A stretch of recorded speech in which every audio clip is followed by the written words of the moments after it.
I've got 1,000 likes and hardly anybody turns up to my bloody lectures. In the process, I've just ripped my jeans. Sorry, yeah. Sorry. Right, we'll try again.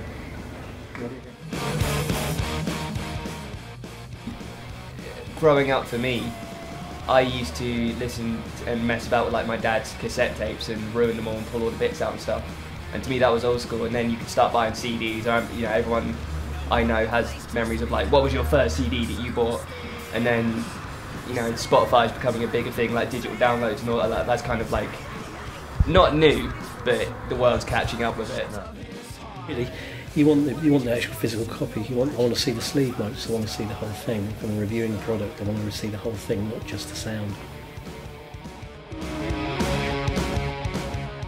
We kind of have to factor in, can we actually afford to get to this show because no one pays for the music? We're doing a headline in Camden at the Barfly in like 2 weeks, and we've literally just found out that we can't actually afford to get our van there. No one's got any money or jobs, it's raining all the time, everything's fucked. And I think that comes through in fashion and musical trends. Yeah. I think 5 years it will be completely unrecognisable, and I can't wait. Yeah, on our level, I think it's not a bad thing at all. I think with the up-and-coming bands, local bands, being able to get their music out there for pretty much next to nothing, and people getting it for next to nothing, so it's a good thing for people. And the only downside of it is, 15 years ago when I first started here, if the enemy said that a band were a good band, people would just come along and watch. Now they can go and listen to it online, see if they like it or not first, they can judge it for themselves.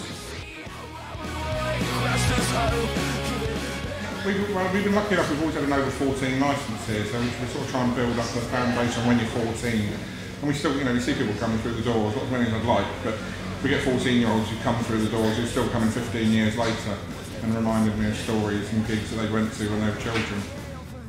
Bands know what they're doing with merchandise and smash it.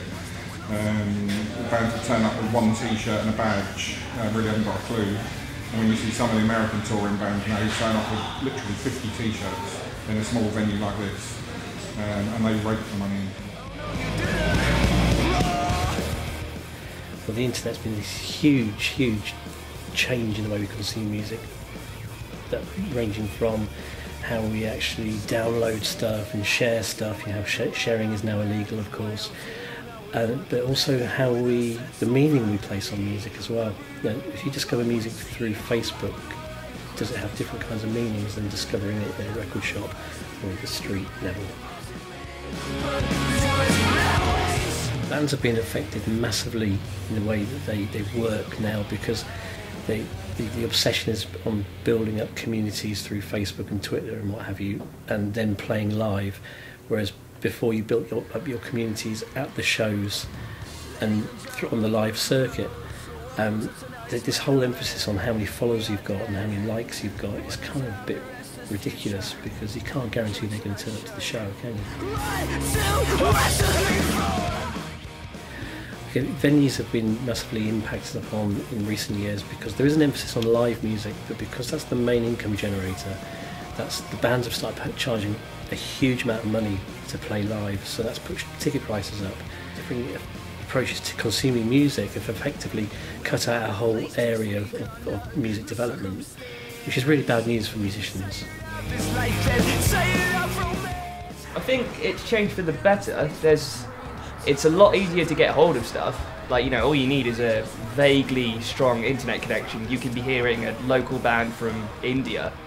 The irony is, for all this doom and gloom about the way things are in terms of consumption now, I think there's never been a more exciting time for discovering music and listening to music, because it's at your fingertips.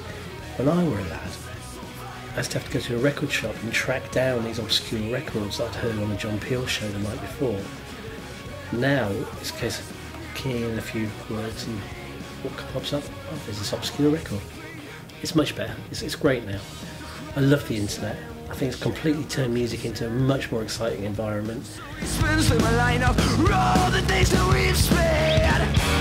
this quiet sound